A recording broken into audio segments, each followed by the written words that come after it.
Okay, so share ko sa inyo to guys, no. So ngayong araw guys, meron tayo ditong phone device guys, no. So itong phone device na ito guys ay Realme C11. So ito na yung kahapon guys, no. Ito na guys yung natanggal natin guys yung password guys, no. So yung issue naman nito guys ay hindi gumagana guys yung volume down niya guys, no. So minsan ay nagpupunta siya guys sa recovery mode guys, no. So meron siyang pasumpong-sumpong guys. Yan. So minsan nagluloko-loko siya, minsan automatic siya pababa guys, no, yung volume niya, or nagbabawas guys yung volume niya kahit nakataas guys, no. Yan. Yan. So, hindi gumagana guys yung volume down niya guys, no. So, yung power niya guys, okay naman. Yan. Maliban na lang dito guys sa volume down guys, no. So, sa volume up naman guys, ay okay naman siya guys, no. So, gumagana naman guys yung volume up niya guys, no. Yan. So, ang gagawin natin dito guys ay papalitan natin guys ng button guys, no. So, papakita ko sa inyo guys kung paano natin palitan guys yung button nito guys kapag na-grounded guys yung volume down nyo guys, no. Yan, dito guys sa flex niya guys. So para magawa natin yan guys ay i-off muna natin guys yung phone device na ito. Yan. Tapos patayin na natin. So power off natin. Sunod natin dito guys ay bubuksan natin guys, no, para ma-access natin guys yung flex na ito guys. Dito guys sa loob niya guys. So una natin gagawin ay tanggalin natin guys yung SIM tray niya guys, no. So tanggalin natin yan. Sunod natin dito guys ay bubuksan natin ito guys, no. So yung bukas niya dito guys, no. So dito guys pwede kayong gumamit guys ng pang opening tools nyo, or pwede kayong gumamit guys ng kuko nyo guys, no. So sa akin guys ay prepare ko guys gamitin guys yung kuko guys, no. So papakita ko sa inyo guys kung paano natin buksan guys, no, gamit guys yung kuko ko guys. Yan. So simulan natin.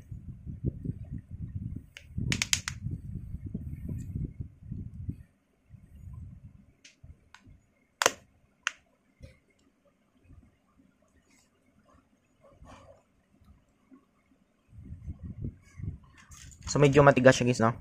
So gamitin natin guys ng pang-opening tools natin.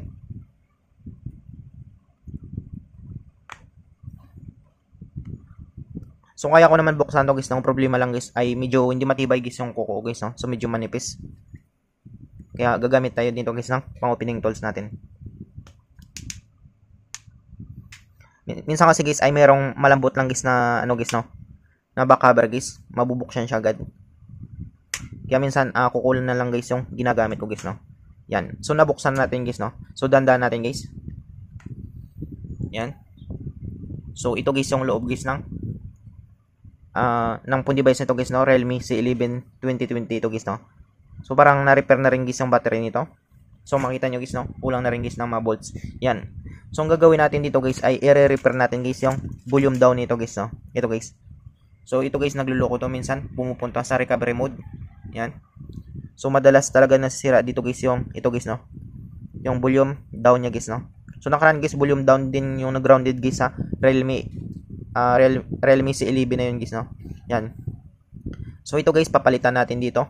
Meron naman akong ganito guys, no. So para matanggal natin guys, ang maganda dito kasi guys ay tanggalin natin guys, no. So para matanggal natin ay tanggalin natin guys lahat guys ng mga bolts niya guys, no.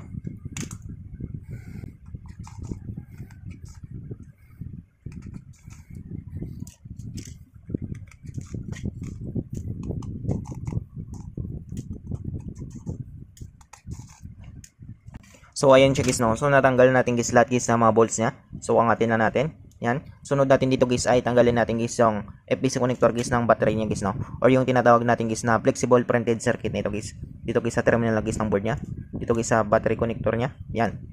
So natanggal natin guys, no. Sunod natin tanggalin natin guys yung main flex tsaka yung FPC connector guys ng LCD niya guys, no. Yan. So tanggalin natin lahat yan. So sunod natin dito guys ay tanggalin natin guys yung pwede nyo tanggalin yung antenna niya guys, no. So sa akin hindi ko natanggalin siguro guys. Yan. Tapos tanggalin lang natin guys yung motherboard niya. So sunod natin ay tanggalin natin guys yung ito guys yung FPC connector guys ng powerflex na ito guys, no. So para matanggal natin yan guys ay dahan-dahan natin tanggal to guys, no. Pwede kasi siyang mapunit or maputol guys, no. Kapag naputol ito guys ay mawalan siya guys ng linya, hindi na siya gagana guys, no. So tanggalin natin yan.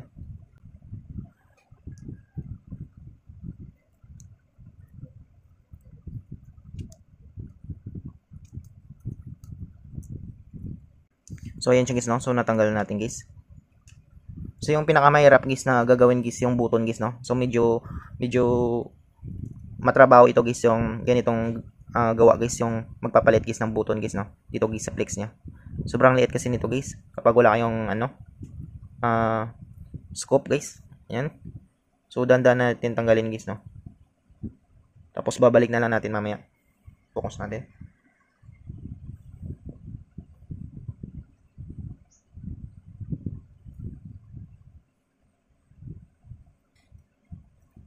So ayan siya guys, no? So natanggal natin ito guys. So tabi natin guys yung device na ito. Sunod natin dito guys ay tatanggalin natin or papalitan natin ito guys yung button nito guys, no? Ito guys yung volume down na ito guys, no? Yan. So hindi siya mapukos. Yan. So ito yung volume down nito. Kailangan natin ito guys papalitan guys, no? Yan. So palitan natin yan. So dito guys ay meron tayong pamalit dito guys, no?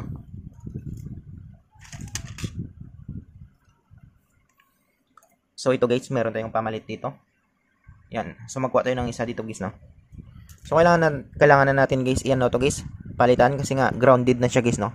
So papakita ko rin sa inyo guys kung paano natin palitan guys yung volume button na ito guys, no? So same lang yan sila guys sa power switch or dyan sa power button guys, no? Yan. So magkuha lang ako guys ng tape natin.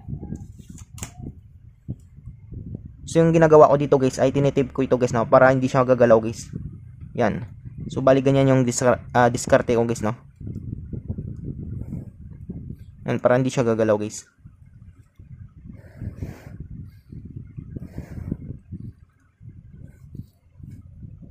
So kabilaan yun siya guys, no.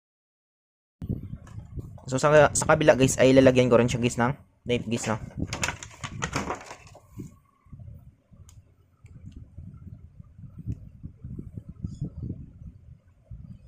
So kapag wala kayong guys, wala kayong pamalit, pwede niyo siyang tanggalin lang guys, no, or disable na lang muna niyo guys. Yun nga lang, wala kayong volume button guys na down guys, no. So pwede naman niyo ma-touch guys, no, kahit na natanggal na niyo guys yung halimbawa yung up button niya guys, no. So pwede pa rin niyo guys ma-touch guys gamit guys yung volume guys, no. Gamit guys yung niya, yung touchscreen niya guys, para mahinaan mo or mapalakasan mo guys yung button niya guys, no. Yan. So kung makita nyo guys ay natin guys, no, nalagyan na natin ng tape para iwas galaw guys, no. Habang gumagawa tayo, hindi siya gagalaw guys. Yan. So lang natin guys yung camera natin, ayusin natin, ibaba natin guys, no, para mas makita natin. Yan. So ayusin na natin guys yung camera natin.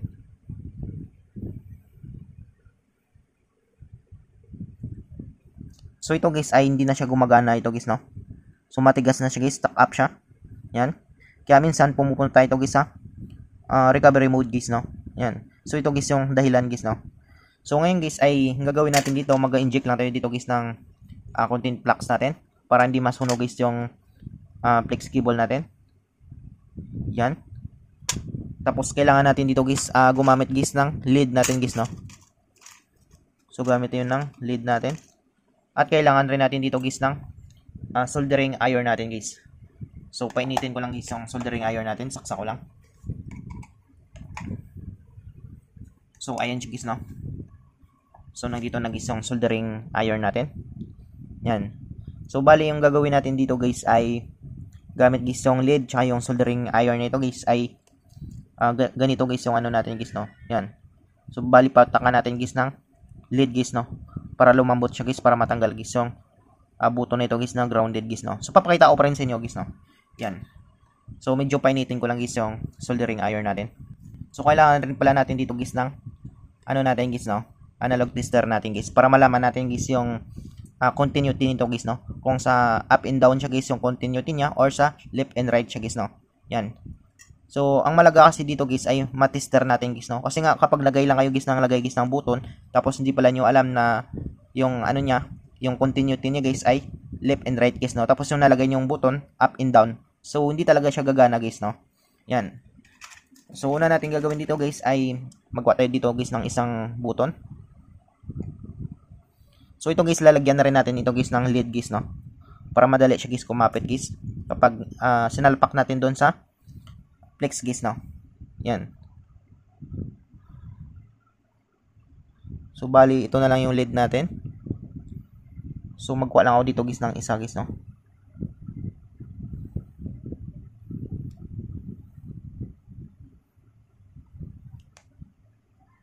Yan.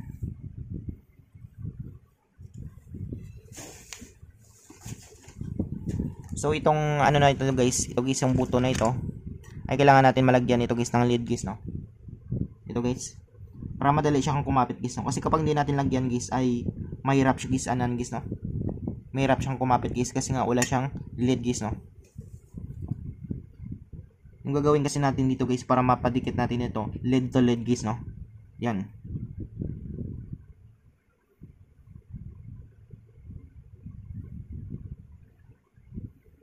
So lagyan lang natin ng lead guys.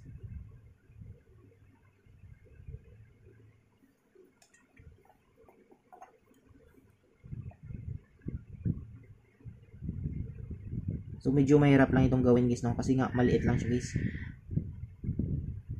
So dapat guys focus na focus kayo dito guys, no.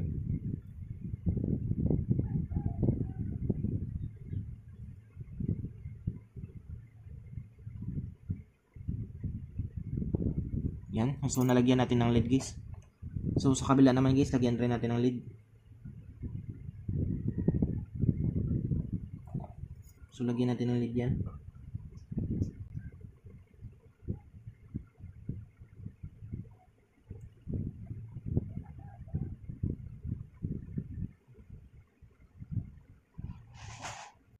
So yan siya guys, no. So kung makita nyo guys, nalagyan natin ng guys ng lead.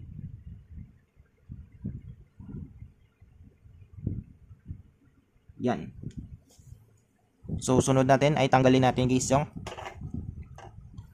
ito guys yung grounded guys na buto na ito guys, no.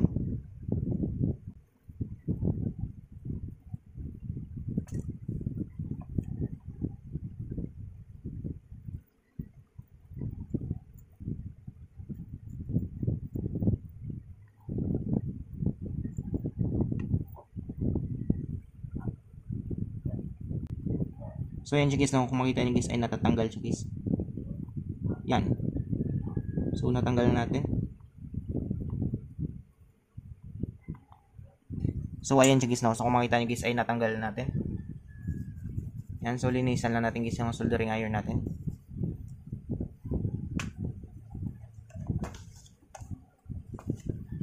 So sunod natin guys ay linisan natin guys, no.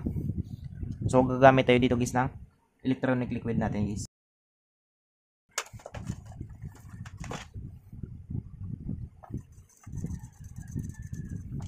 So ayun siya guys, no. So kung makita nyo guys, yan. So medyo madumi lang siya. So linisin pa natin yan.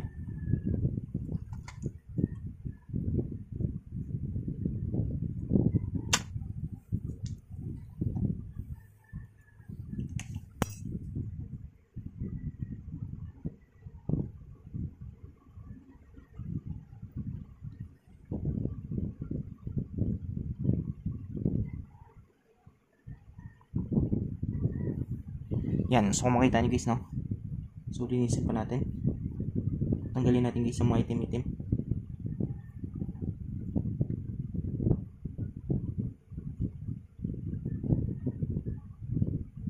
Yan. So kung makita nyo guys, no. So linisin lang natin. So kung makita nyo guys yung dalawang point na ito guys. So ito guys yung titisterin natin guys, no. So linisan lang natin.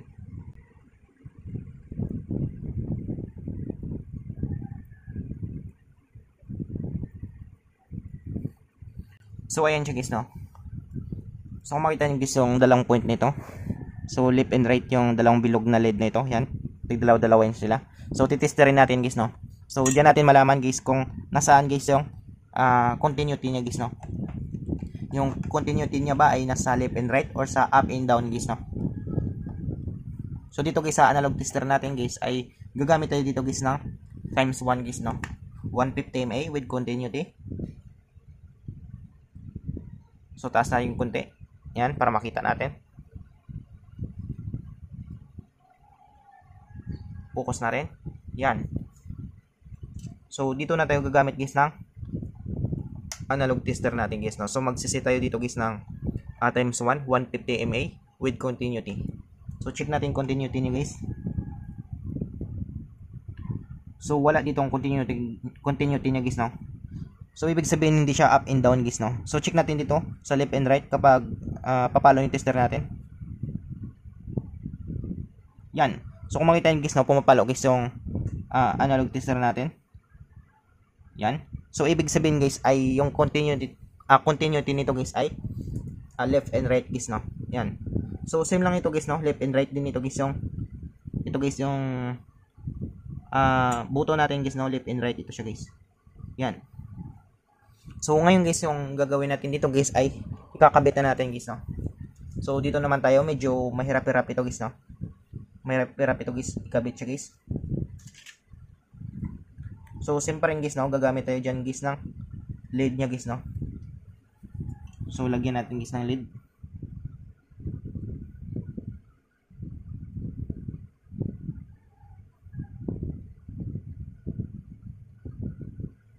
Yan. So soldering iron tayo.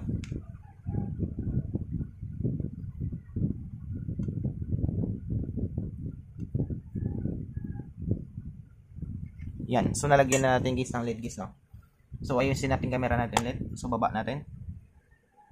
Yan. So sunod natin guys ay install na natin guys yung ating button guys, no. Ito guys yung ating down button guys. Volume down natin. Yan. So dito guys ay medyo mahirap-hirap lang ito gawin guys, no.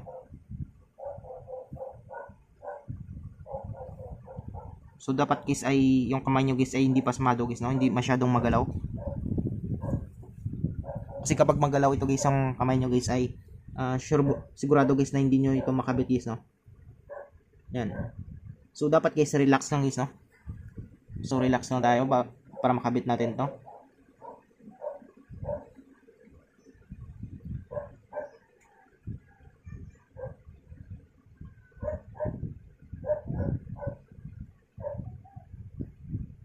Yan. So dapat ganyan siya guys, no. Tapos kakabit na natin yan. So maglagay lang tayo guys ng lead natin para kakapit siya.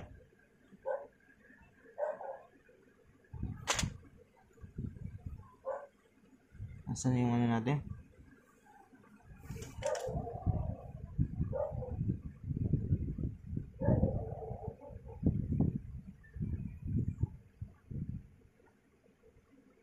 Yan. So soldering iron tayo.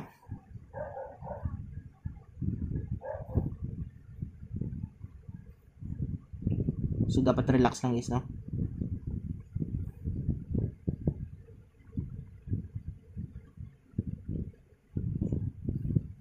Yan. So nakabit na natin. Sa kabila naman tayo.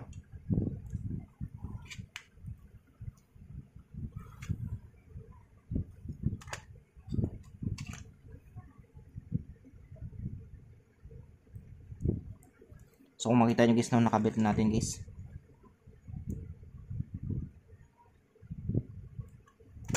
So iusin lang natin guys.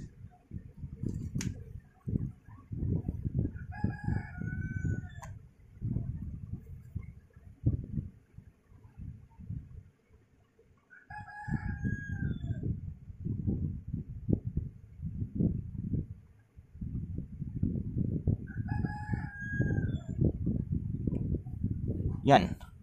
So kung makita nyo guys ay nakabit natin. So sa kabila naman tayo.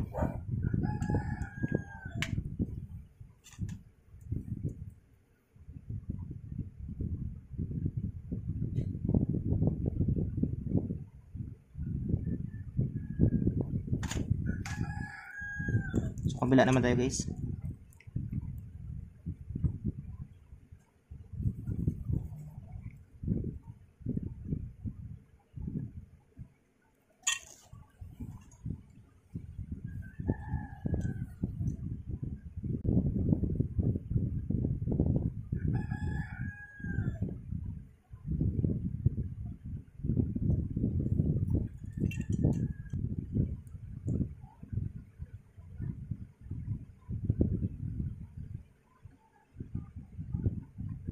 So ayan siya guys, no. So naikabit na natin guys yung volume down niya guys, no. Yan. So linisan lang natin.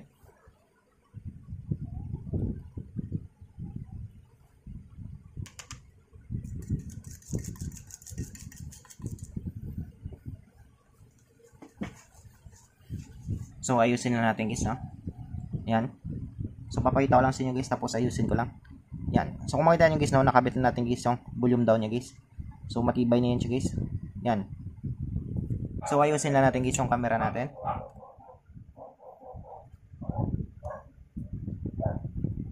Yan. Tapos balik natin guys, no. So try natin guys kapag gagana siya guys, no. So ito guys, pwede ninyong testerin nito guys, no, kapag working siya guys. So hindi ko lang siya matester kasi mahirap siya guys, no. Yan. So pwede kayo mag-tester dito kapag papalo ito guys, no. So medyo mahirap kasi guys yung tester nito. Ganyan siya. Tapos kailangan pindutin mo siya dito, tapos papalo siya guys sa analog tester natin guys, no. So para sure guys, ibalik natin. So kunin natin guys yung unit natin. Yan. So ito na guys yung ano natin guys, no. So medyo hindi lang siya perfect guys, no, kasi medyo mahirap kasi siya guys, yan, no, habang nag-video tayo. So hindi siya maano guys, no. Yan. So medyo mahirap kasi siya guys ilagay guys, no, lalo na naka-video tayo guys. Yan. Pero yung ano lang naman dito guys ay gumana siya guys, no. So medyo hindi perfect lang guys yung pagka lagay natin guys, no. Yan. So pwede na ito guys. So try natin. So sana guys ay gumana siya guys. Para isang ano lang tayo. So kapag hindi siya gumana guys, pwede nating ulitin ulit guys, no. So kapag gumana naman siya, ay hindi, kahit hindi na natin palitan guys, no. So mas swerte tayo guys kapag gumana na ito. Isang ano lang, isang salpakan lang guys.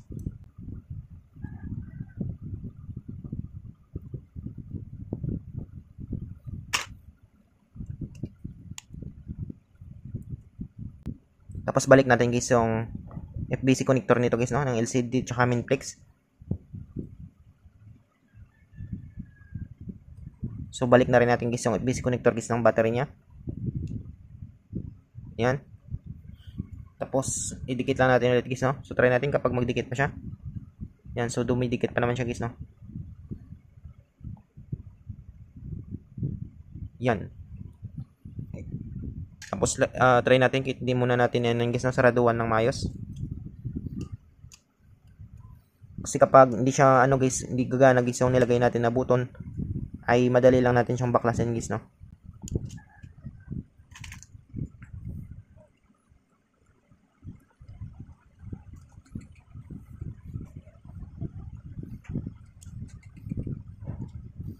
So check natin. So lagay natin guys yung ano niya, yung cover niya.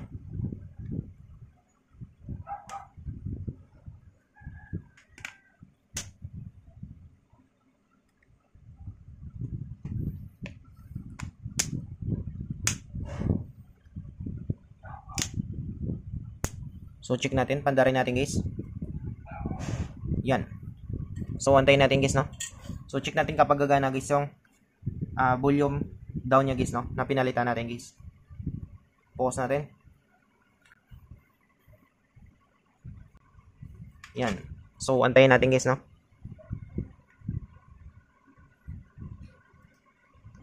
So naglalaro naman guys, no. Yan, kung ano natin, naglalaro naman. Dito sa volume up niya, okay naman. Yan. So check natin guys, no. So sana guys ay gumana guys, no, para isang salpakan lang tayo. Yan. So antayin lang natin, medyo loading yan siya.